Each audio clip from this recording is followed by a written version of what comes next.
ಎಲ್ಲರಿಗೂ ನಮಸ್ಕಾರ. ಇದು ಸುದ್ದಿ ವಿಶ್ಲೇಷಣೆ. ನಾನು ಶಶಿಧರ್ ಭಟ್. ಇದು ನನ್ನ ಡಿಜಿಟಲ್ ವಾಹಿನಿ.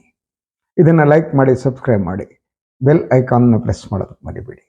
ಹಾಗೆಯೇ ಸಾಧ್ಯ ಆದರೆ ತಮ್ಮ ಕೈಲಾದಷ್ಟು ಸಹಾಯ ಮಾಡಿ ಸ್ವತಂತ್ರ ಪತ್ರಿಕೋದ್ಯಮವನ್ನು ಉಳಿಸಿ ಬೆಳೆಸಿ. ಗೋಧಿ ಮೀಡಿಯಾಗಳ ವಿಜೃಂಭಣೆಯ ನಡುವೆ ನಾವು ಉಳಿಯಬೇಕಾಗಿದೆ, ನಾವು ಬೆಳೆಯಬೇಕಾಗಿದೆ. ನಾವು ಅಂದರೆ ನಾನು ಮಾತ್ರ ಅಲ್ಲ, ನನ್ನಂತಹ ಪತ್ರಕರ್ತರುಗಳಿದ್ದೀವಿ. ರವೀಶ್ ಕುಮಾರ್ ಇರ್ಬೋದು, ಅಭಿಸಾರ್ ಶರ್ಮಾ ಇರ್ಬೋದು, ನಮ್ಮಂಥವರು. ಇವತ್ತಿನ ವಿಚಾರಕ್ಕೆ ಬರ್ತೀನಿ. ಇವತ್ತು ಚೆನ್ನೈನಲ್ಲಿ ಒಂದು ಎಲ್ಲ ಪಕ್ಷಗಳ ಒಂದು ಸಭೆ ನಡೀತು. ಇದು ಬಹಳ ಮಹತ್ವದ್ದು. ತಮಿಳುನಾಡು ಮುಖ್ಯಮಂತ್ರಿ ಸ್ಟಾಲಿನ್ ಅವರು ಈ ಸಭೆ ಕರೆದಿದ್ದರು. ಇದರ ಉದ್ದೇಶ ಏನು ಅಂತಂದರೆ, ಕೇಂದ್ರ ಸರ್ಕಾರ ಜಾರಿಗೆ ತರಲು ಉದ್ದೇಶಿಸಿರುವ ಡಿಲಿಮಿಟೇಷನ್ಸ್ ಆಫ್ ಕಾನ್ಸ್ಟಿಟ್ಯೂನ್ಸೀಸ್ ಏನಿದೆ, ಪಾರ್ಲಿಮೆಂಟ್ ಕಾನ್ಸ್ಟಿಟ್ಯೂನ್ಸೀಸ್, ಅದರ ವಿರುದ್ಧ ಈ ಸಭೆ ಕರೆಯಲಾಗಿತ್ತು. ಸುಮಾರು 50ಕ್ಕೂ ಹೆಚ್ಚು ಪಕ್ಷಗಳು, ತಮಿಳುನಾಡಿನ ರಾಜಕೀಯ ಪಕ್ಷಗಳು ಈ ಸಭೆಯಲ್ಲಿ ಪಾಲ್ಗೊಂಡಿದ್ದರು. ಇವನ್ ಕಮಲ್ ಹಾಸನ್ ಕೂಡ ಪಾಲ್ಗೊಂಡಿದ್ದರು. ಇದೊಂದು ರೆಸೊಲ್ಯೂಷನ್ ಅದು ಪಾಸ್ ಮಾಡಿದೆ. ಏನು ಕೇಂದ್ರ ಸರ್ಕಾರದ ಈ ಹೊಸ ಹುನ್ನಾರ ಇದೆ, ಅವ್ರು ಕಳೆಯೋದು ಹುನ್ನಾರ, ಅದರ ವಿರುದ್ಧ ಪ್ರತಿಭಟಿಸುವ ತೀರ್ಮಾನವನ್ನು ತೆಗೆದುಕೊಳ್ಳಾಯಿತು. ಅದರಂತೆ ದಕ್ಷಿಣ ಭಾರತದ ಎಲ್ಲ ರಾಜ್ಯಗಳು ಏನಿವೆ, ಎಲ್ಲ ರಾಜ್ಯಗಳು ಒಂದಾಗಿ ಈ ಒಂದು ಕೇಂದ್ರ ಸರ್ಕಾರದ ಹುನ್ನಾರದ ವಿರುದ್ಧ ಹೋರಾಟ ನಡೆಸುವ ಘೋಷಣೆಯನ್ನು ಕೂಡ ಡಿಎಂಕೆ ಮಾಡಿದೆ. ಹಾಗಿದ್ರೆ ಏನಿದು ಹುನ್ನಾರ? ಬಹಳಷ್ಟು ಜನರಿಗೆ ಇದು ಗೊತ್ತಾಗ್ತಾ ಇಲ್ಲ. ಯಾಕಂದರೆ ನಾವೆಲ್ಲ ಬೇರೆ ಬೇರೆ ಕೆಲಸದಲ್ಲಿ ನಿರತರಾದವರು. ನಮ್ಮ ಧಾರ್ಮಿಕ ಚಟುವಟಿಕೆಗಳು, ಪ್ರಯಾಗರಾಜು, ಗಂಗಾ ನದಿ ಸ್ನಾನ, ಇನ್ನೊಂದು ನದಿಯ ಸ್ನಾನ, ಅದರಿಂದ ರಿಯಲ್ ಇಶ್ಯೂಸ್ ಏನಿದೆ ಅದು ಡೈವರ್ಟ್ ಆಗ್ತಿದೆ. ಸುಮಾರು 2014 ನಂತರ ಈ 10-11 ವರ್ಷಗಳ ಅವಧಿಯಲ್ಲಿ ರಿಯಲ್ ಇಶ್ಯೂಸ್, ನಿಜವಾದ ವಿಷಯಗಳೇನಿವೆ ಜನರಿಗೆ ಸಂಬಂಧಪಟ್ಟದ್ದು, ಅದು ಯಾವುದು ಕೂಡ ಡಿಸ್ಕಸ್ ಆಗ್ತಾ ಇಲ್ಲ. ನಾವು we are in religious issues ಮತ್ತು ಕೋಮುವಾದ, ಮುಸ್ಲಿಂ ವಿರೋಧ, ಇಂಥದ್ರಲ್ಲಿ ನಿರತರಾಗಿದ್ದೀವಿ. ಹಾಗಿದ್ರೆ ಏನಿದು ಡಿಲಿಮಿಟೇಷನ್ಸ್ ಆಫ್ ಈ ಕಾನ್ಸ್ಟಿಟ್ಯೂನ್ಸಿ? ಕೇಂದ್ರ ಸರ್ಕಾರದ ಯೋಜನೆ ಏನಿದೆ, ಜನಸಂಖ್ಯೆಯ ಆಧಾರದ ಮೇಲೆ ಈ ಲೋಕಸಭಾ ಕ್ಷೇತ್ರಗಳನ್ನು ತೀರ್ಮಾನಿಸಲಾಗತ್ತೆ. ಅರ್ಥ ಆಯ್ತಲ್ವಾ? ಜನಸಂಖ್ಯೆಯ ಆಧಾರದ ಮೇಲೆ ಒಂದು ರಾಜ್ಯಕ್ಕೆ ಎಷ್ಟು ಪ್ರಾತಿನಿಧ್ಯ ಇರಬೇಕು ಅನ್ನುವ ತೀರ್ಮಾನವನ್ನು ಕೈಗೊಳ್ಳಲಾಗುತ್ತೆ. ಅಂದರೆ ಯಾವ ರಾಜ್ಯದಲ್ಲಿ ಹೆಚ್ಚಿನ ಜನಸಂಖ್ಯೆ ಇದೆಯೋ ಅವರು ಲೋಕಸಭೆಯಲ್ಲಿ ಹೆಚ್ಚಿನ ಪ್ರಾತಿನಿಧ್ಯವನ್ನು ಪಡಿತಾರೆ. ಯಾರ ಜನಸಂಖ್ಯೆ ಕಡಿಮೆ ಇದೆಯೋ ಆ ರಾಜ್ಯಗಳ ಪ್ರಾತಿನಿಧ್ಯ ಏನಿದೆ ಅದು ಸ್ಟ್ಯಾಗ್ನೇಟ್ ಆಗಿರುತ್ತೆ ಅಥವಾ ಇಲ್ಲ ಕಡಿಮೆ ಹೋಗುತ್ತೆ. ಈಗಿನ ಜನಸಂಖ್ಯೆ ಏನಿದೆ, ನೀವು ಯಾವ ಜನಗಣತಿಯ ಆಧಾರದ ಮೇಲೆ ಮಾಡ್ತೀರಿ? ಮತ್ತು 2011 ಜನಗಣತಿ ಅಂತ ಹೇಳಲಾಗ್ತಾ ಇದೆ. It will have to be clarify. ಯಾವುದೇ ಜನಗಣತಿಯ ಆಧಾರದ ಮೇಲೆ ಮಾಡಿದರೂ ಕೂಡ ಆಗುವುದೇನು ಅಂದರೆ, ದಕ್ಷಿಣ ಭಾರತ ಮತ್ತು ಉತ್ತರ ಭಾರತದ ನಡುವಿನ ತಾರತಮ್ಯ ಇನ್ನಷ್ಟು ಜಾಸ್ತಿ ಆಗುತ್ತೆ. ಅದರ ಪೊಲಿಟಿಕಲ್ ಪವರ್ ಏನಿದೆ ಅದು ಪೂರ್ಣ ಉತ್ತರ ಭಾರತೀಯರ ಕೈಯಲ್ಲಿ ಉಳ್ಕೊಳ್ಳುತ್ತೆ.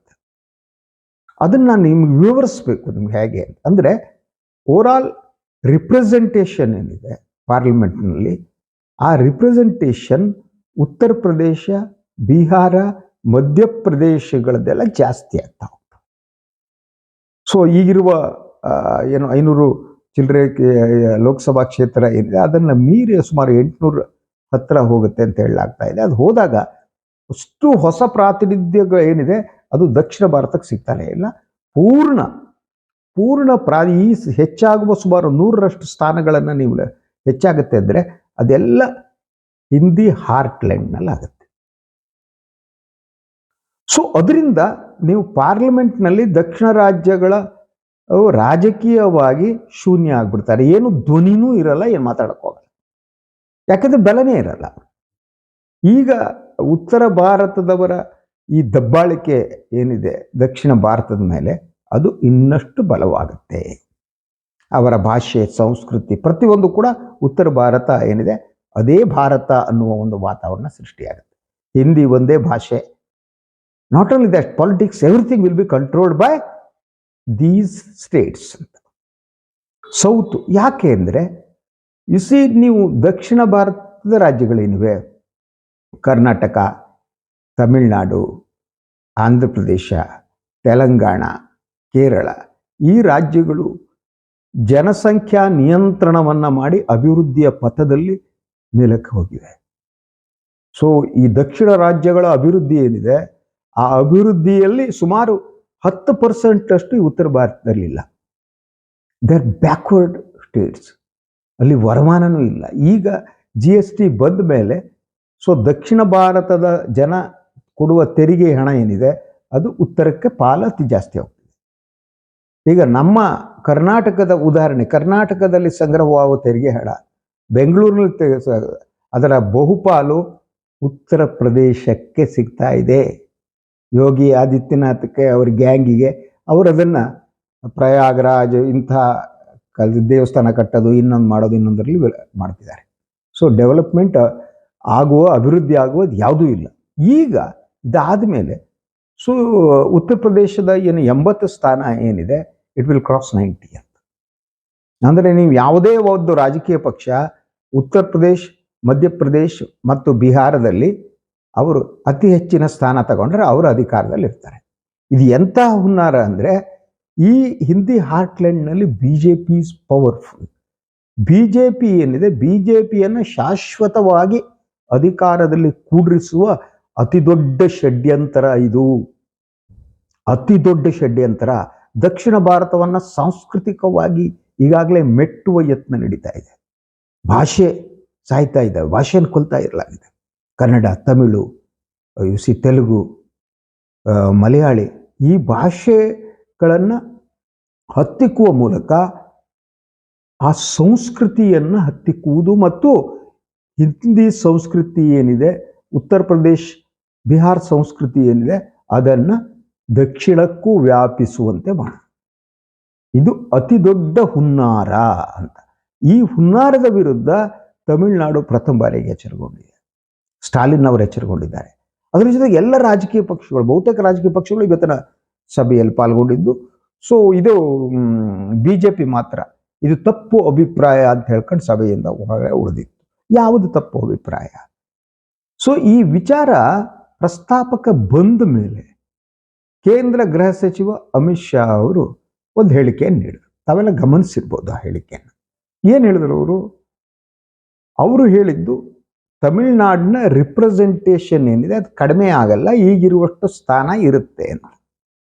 ಇದು ಎಂಥ ಜಾಣತನದ ಹೇಳಿಕೆ ಅಂತಂದರೆ, ತಮಿಳುನಾಡಿನ ಅಥವಾ ಕರ್ನಾಟಕದ ಒಟ್ಟು ಲೋಕಸಭೆಯ ಸ್ಥಾನ ಕಡಿಮೆ ಆಗದೆ ಇರಬಹುದು, ಆದರೆ percentage wise representation will come down ಅಂತ. ಅಂದರೆ ಪಾರ್ಲಿಮೆಂಟ್ನಲ್ಲಿ for example I will give you. So ತಮಿಳುನಾಡಿನ ರಿಪ್ರೆಸೆಂಟೇಷನ್ 7 ಚಿಲ್ಲರೆ ಇದೆ. ಸೊ ಅದು ಕಡಿಮೆ ಆಗುತ್ತೆ. ಯಾಕೆಂದರೆ ಉಳಿದ ರಾಜ್ಯಗಳು ಜಾಸ್ತಿ ಆಗೋಗ್ಬಿಡುತ್ತೆ ಹಿಂದಿ ಹಾರ್ಟ್ಲ್ಯಾಂಡ್. ಗೊತ್ತಾಯ್ತಲ್ವಾ? ಹಿಂದಿ ಹಾರ್ಟ್ಲ್ಯಾಂಡ್ ಏನಿದೆ, UP, ಮಧ್ಯಪ್ರದೇಶ್, ಅವರೆಲ್ಲರ ಸ್ಥಾನಗಳು ಮಿನಿಮಮ್ 10-15 ಸ್ಥಾನ ಜಾಸ್ತಿ ಆಗೋಗ್ಬಿಡುತ್ತೆ. ನೀವು ತಮಿಳುನಾಡು, ಕರ್ನಾಟಕದ ಒಟ್ಟಾರೆ ಸ್ಥಾನ ಕಡಿಮೆ ಆಗದಿದ್ರು, ಯು ಸಿ ಓವರ್ ಆಲ್ ನಮ್ಮ percentage of representation it will come down. ಅಂದರೆ ಓವರ್ ಆಲ್ ಪಾರ್ಲಿಮೆಂಟ್ ಒಳಗಡೆ ದಕ್ಷಿಣ ಭಾರತದ ಧ್ವನಿ ಇದೆಯಲ್ಲ, ಅದು ಸಂಪೂರ್ಣವಾಗಿ ಹತ್ತಿಕ್ಕಲಾಗುತ್ತೆ. ಈ ಹುನ್ನಾರ ಏನಿದೆ, ಈ ಷಡ್ಯಂತ್ರ ಏನಿದೆ, ಇದರ ವಿರುದ್ಧ ಧ್ವನಿ ಎತ್ತುವ ಕೆಲಸ ಈಗ ತಮಿಳುನಾಡಿನಲ್ಲಿ ಪ್ರಾರಂಭ ಆಗಿದೆ. ಈ ಬಗ್ಗೆ ಸೊ ಸ್ಟಾಲಿನ್ ಒಂದು ಹೇಳಿಕೆಯನ್ನು ಕೂಡ ಕೊಟ್ಟಿದ್ದಾರೆ. ದಕ್ಷಿಣ ಭಾರತದ ಎಲ್ಲ ರಾಜ್ಯಗಳು ಕೂಡ ಈ ಒಂದು ಆಂದೋಲನದಲ್ಲಿ ಇನ್ನೊಂದರಲ್ಲಿ ಪಾಲ್ಗೊಳ್ಳಬೇಕು, ನಾವು ಎಲ್ಲರೂ ಒಟ್ಟಾಗಿ ಹೋರಾಟ ಮಾಡಬೇಕು ಅಂತ ಹೇಳಿದ್ದಾರೆ. 100% ಕರೆಕ್ಟ್. ದಕ್ಷಿಣ ಭಾರತ ತನ್ನ ವೈಶಿಷ್ಟ್ಯತೆಯನ್ನು ಉಳಿಸ್ಕೊಳ್ಳೋದಕ್ಕೆ ಈಗ ಒಂದಾಗಿ ಹೋರಾಟ ಮಾಡಿ, ಅಲ್ರಿ ನಾವು ಜನಸಂಖ್ಯೆಯನ್ನು ನಿಯಂತ್ರಣ ಮಾಡಿ, ನಾವು ಅಭಿವೃದ್ಧಿ ಪಥದಲ್ಲಿ ಸಾಗಿ, ದೇಶದ ಒಟ್ಟಾರೆ GDPಯಲ್ಲಿ ಅತಿ ಹೆಚ್ಚಿನ ಪಾಲನ್ನು ನಾವು ಕೊಟ್ಟು ಎಲ್ಲವನ್ನು ಮಾಡಿ, ನಮ್ಮ ತೆರಿಗೆ ಹಣದಲ್ಲಿ ಅತಿ ಹೆಚ್ಚಿನ ಹಣವನ್ನು UPಗೆ ನೀವು ಕೊಟ್ಟರು ಕೂಡ ನಾವೆಲ್ಲ ಮುಚ್ಕೊಂಡು ಕೂತ್ಕೊಂಡಿದ್ದೀವಿ. ಮತ್ತೆ ನ್ಯಾಯ ಮಾಡ್ತೀರಾ ನೀವು? ಯಾವ ಕಾರಣಕ್ಕೆ? ನಾವೇನು ದಕ್ಷಿಣ ಭಾರತದವರು ಮಲತಾಯಿ ಮಕ್ಕಳ ನಿಮಗೆ? ಹೌದಾ? ನಿಮ್ಗೆ ರಾಜಕೀಯ ರಿಪ್ರೆಸೆಂಟೇಷನ್ ಇಲ್ಲ, ದಕ್ಷಿಣ ಜನ ಬಿಜೆಪಿಗೆ ಬೆಂಬಲ ಕೊಡಲ್ಲ ಅನ್ನೋ ಕಾರಣಕ್ಕೆ ಈ ಕೆಲಸ ಮಾಡ್ತಿದ್ದೀರಾ ನೀವು? ನಮಗಂತೂ ರಾಜಕೀಯ ರಿಪ್ರೆಸೆಂಟೇಷನ್ ಇವರು ನಮ್ಗೆ ಬೆಂಬಲ ಕೊಡಲ್ಲ, ನಾವು ಉತ್ತರದವರು, ನಾವು ಈ ದಕ್ಷಿಣದ ಬೆಂಬಲವಿಲ್ಲದೆ ನಾವು ಕೇಂದ್ರದಲ್ಲಿ ಅಧಿಕಾರಕ್ಕೆ ಬರಬೇಕು ಅಂದರೆ ಈ ಕೆಲಸ ಮಾಡಬೇಕು. ಈ ಒಂದು ಡಿಲಿಮಿಟೇಷನ್ಸ್ ಆಫ್ ಕಾನ್ಸ್ಟಿಟ್ಯೂನ್ಸೀಸ್ ಏನಿದೆ ಅದನ್ನು ಮಾಡುವ ಮೂಲಕ ಉತ್ತರ ಭಾರತದ ರಾಜ್ಯಗಳನ್ನು ನಗಣ್ಯರನ್ನಾಗಿ ಮಾಡಬೇಕು. ಅವರ ಯಾವುದಕ್ಕೂ ಕೂಡ ಅವರಿಗೆ ಆ ಶಕ್ತಿ ಇರಬೇಕು, ಅವರ ಧ್ವನಿಯನ್ನು ಹತ್ತಿಕ್ಕಬೇಕು ಮತ್ತು ಯು ಪಿ ಧ್ವನಿ ಏನಿದೆ ಅದು ವಿಜೃಂಭಿಸಬೇಕು. ಇದು ಅತಿ ದೊಡ್ಡ ಷಡ್ಯಂತ್ರ. ಇದು ಆ್ಯಕ್ಚುಲಿ ಇದರ ಮೂಲ ಇರುವುದೇನಿದೆ ಇದೆಲ್ಲ ಇದರಿಂದ RSS ಸಂಘ ಪರಿವಾರದವರದ್ದೇ ಇದೆ. ವಾಂಟ್ ಅವ್ರು ಹೇಳ್ತಾ ಇದ್ದರು, ನೀವು ನೋಡಿರ್ಬೇಕು, ಏನಂದರೆ ಕಾಂಗ್ರೆಸ್ ಮುಕ್ತವಾದ ಭಾರತ ಆಗಿ ಮಾತು ಅಂತ. ಅವರು ಈ ದಕ್ಷಿಣ ಭಾರತ ಏನಿದೆ, ದಕ್ಷಿಣ ಭಾರತದಲ್ಲಿ ಒಂದು ಕಾಂಗ್ರೆಸ್ಸಿಗೆ ಮತ್ತು ಬೇರೆ ಬೇರೆ ಪಕ್ಷಗಳಿಗೆ ಅಸ್ತಿತ್ವ ಇದೆ. ಆ ಅಸ್ತಿತ್ವವನ್ನು ನಾಶ ಮಾಡಬೇಕು, ಇರಲೇ ಕೊಡೋದವರು. ಅವ್ರು ಏನಕ್ಕೂ ಪ್ರತಿಪಕ್ಷವಾಗಿ 4 ಜನ ಬಂದು ಕೂತ್ಕೊಂಡು ಹೋಗ್ಬೇಕಷ್ಟೇ ಎದ್ದು. ಆದರೆ ಎಲ್ಲ ತೀರ್ಮಾನಗಳೇನಿದೆ, ಎಲ್ಲರ ತೀರ್ಮಾನಗಳು ಕಾನೂನುಗಳನ್ನು ಯು ಪಿ ಅತಿ ಹೆಚ್ಚು ಸ್ಥಾನ ಹೊಂದಿರುವ UP ಮಧ್ಯಪ್ರದೇಶ ಅಲ್ಲಿಯ ಸಂಸದರು ಸೇರಿ ಮಾಡಬೇಕು. ಅರ್ಥ ಆಯ್ತಾ? ಇನ್ನೂ ನೀವು ಅರ್ಥ ಮಾಡ್ಕೊಳ್ಳೋದ್ರೆ ನಿಮ್ಮ ಹಣೆ ಬರ. ನಾನೇನೂ ಮಾಡೋಕ್ಕಾಗಲ್ಲ. ಇದಕ್ಕೆ ನೀವು ಕಿವಿ ಮೇಲೆ ಲಾಲ್ಬಾಗ್ ಇಟ್ಕೊಂಡು ಕೂತ್ಕೊಂಡ್ರೆ, ಕಬ್ಬನ್ ಪಾರ್ಕ್ ಇಟ್ಕೊಂಡು ಕೂತ್ರೆ ಹಣೆ ಬರ ದಕ್ಷಿಣ ರಾಜ್ಯಗಳು ಹಾಳು ಬಿದ್ದು ಹಕ್ಲತ್ತು ಹೋಗ್ತವೆ ಈ ಉತ್ತರದ ದಬ್ಬಾಳಿಕೆಯಿಂದ. ಅರ್ಥ ಮಾಡ್ಕೊಳ್ಳಿ, ಇದು ಅತಿ ದೊಡ್ಡ ಷಡ್ಯಂತ್ರ. ಇದರ ವಿರುದ್ಧ ಒಂದು ಧ್ವನಿ ಎದ್ದಿದೆಯಲ್ಲ, that's a welcome step, no doubt about that. ಅದನ್ನು ತಮಿಳುನಾಡು ಸ್ಟಾಲಿನ್ ಅವರು ಪ್ರಾರಂಭ ಮಾಡಿದ್ದಾರೆ. ಇದಕ್ಕೆ ಕರ್ನಾಟಕವು ಧ್ವನಿಗೂಡಿಸ್ಬೇಕು. ಸೊ ಹೇಳಿಕೆಗಳ ಮೂಲಕ ಧ್ವನಿಗೂಡಿಸಲಾಗಿದೆ ಸಿದ್ದರಾಮಯ್ಯ, ಅಷ್ಟಕ್ಕೆ ಸಾಕಾಗಲ್ಲ. ಇದೊಂದು ಆಂದೋಲನ ಆಗಬೇಕು. ದಕ್ಷಿಣದ ಮೇಲೆ ನಡೆಯುವ ಈ ದಬ್ಬಾಳಿಕೆ ಏನಿದೆ, ಅವರ ರಾಜಕೀಯ ಪ್ರಾತಿನಿಧ್ಯವನ್ನು ಕತ್ತು ಹಿಸುಕುವ ಯತ್ನ ಏನು ನಡೀತಿದೆ, ಇದ್ರ ವಿರುದ್ಧ ಹೋರಾಟ ಆಗಬೇಕು. ಕರ್ನಾಟಕದಲ್ಲಿ ಆಗಬೇಕು, ಅದು ಆಂಧ್ರದಲ್ಲಿ ಆಗಬೇಕು, ಸೊ ತೆಲಂಗಾಣದಲ್ಲಿ ಆಗಬೇಕು, ಈ ಎಲ್ಲರ ಕೇರಳದಲ್ಲಿ ಆಗಬೇಕು. ಕೇರಳ ಅಂತೂ ಅತಿ ಹೆಚ್ಚಿನ ಸ್ಥಾನವನ್ನು ಕಳ್ಕೊಬಿಡುತ್ತೆ. ಅದನ್ನು ಮೊದಲನೇದಾಗೆ ಈ BJP ಸರ್ಕಾರಕ್ಕೆ ಬಂದಿದೆ. ಅವರು ಒಂಥರ ಕಮ್ಯುನಿಸ್ಟ್ರು, ನಗರ ನಕ್ಸಲರು, ಎಲ್ಲರೂ ವಿಭಿನ್ನವಾಗಿ ಯೋಚನೆಯವ್ರನ್ನ ಎಲ್ಲರೂ ಹಂಗೆ ಹೇಳೋದು, ನೀವೆಲ್ಲ ನಗರ ನಕ್ಸಲರು, ಕಮ್ಯುನಿಸ್ಟ್ರು ನೀವು ಅಂತ. ತಮಿಳ್ನಾಡಿನಲ್ಲಿ ಎಷ್ಟು ಡೆವಲಪ್ಮೆಂಟ್ ಆಗಿದೆ, ಅಲ್ಲಿ ಓವರಾಲ್ ಸಾಕ್ಷರತೆ ಪ್ರಮಾಣ ಎಷ್ಟಿದೆ, UP ಯಲ್ಲಿ ಎಷ್ಟಿದೆ, ಇವ್ರು ಕುತ್ಕೊಂಡಲ್ಲಿ UP ಯಲ್ಲಿ ಎಷ್ಟಿದೆ ಸ್ವಾಮಿ ಸಾಕ್ಷರತೆ ಪ್ರಮಾಣ, ಕೇರಳದಲ್ಲಿ ಏನಿದೆ, ಇದನ್ನು ಯಾವುದೂ ಗಂಭೀರವಾಗಿ ಚರ್ಚೆ ಮಾಡೋದಕ್ಕೆ ಮುಂದೆ ಬರಲ್ಲ. ಈ ಜನ ಇದಾರಲ್ಲ, they never come forward, they don't discuss it at all. ಡೆಮೋಕ್ರಸಿಯಲ್ಲೂ ನಂಬಿಕೆ ಇಲ್ಲ. ಸೊ ಕೇರಳದ ಪ್ರಾತಿನಿಧ್ಯವನ್ನು ಇನ್ನಷ್ಟು ಕಡಿಮೆ ಮಾಡುವ ಮೂಲಕ ಅವರ ರಾಜಕೀಯ ಅಸ್ತಿತ್ವ ಇಲ್ಲದಂತೆ ಮಾಡಬೇಕು. ಈ ಯತ್ನ ನಡೀತಾ ಇದ್ದಂತೆ ಕಾಡುತ್ತೆ. ಇದರ ವಿರುದ್ಧ ದಕ್ಷಿಣ ರಾಜ್ಯಗಳು ಧ್ವನಿ ಎತ್ತಬೇಕು. ಆದರೆ ನಮ್ಮ ಸಂಸ್ಕೃತಿ ಉಳಿಬೇಕು ಅಂತ ಉಳಿಸ್ಕೋಬೇಕಾಗಿದೆ. ಯಾಕೆ ನಮ್ಗೆ ರಾಜಕೀಯ ಪ್ರಾತಿನಿಧ್ಯ ಬೇಕು ಅಂದರೆ, ದಕ್ಷಿಣದ ರಾಜಕೀಯ ಸಂಸ್ಕೃತಿ, ದ್ರಾವಿಡ ಸಂಸ್ಕೃತಿ ಇದೆಯಲ್ಲ, ಅದರ ಧ್ವನಿ ಅಡಗಕೂಡದು.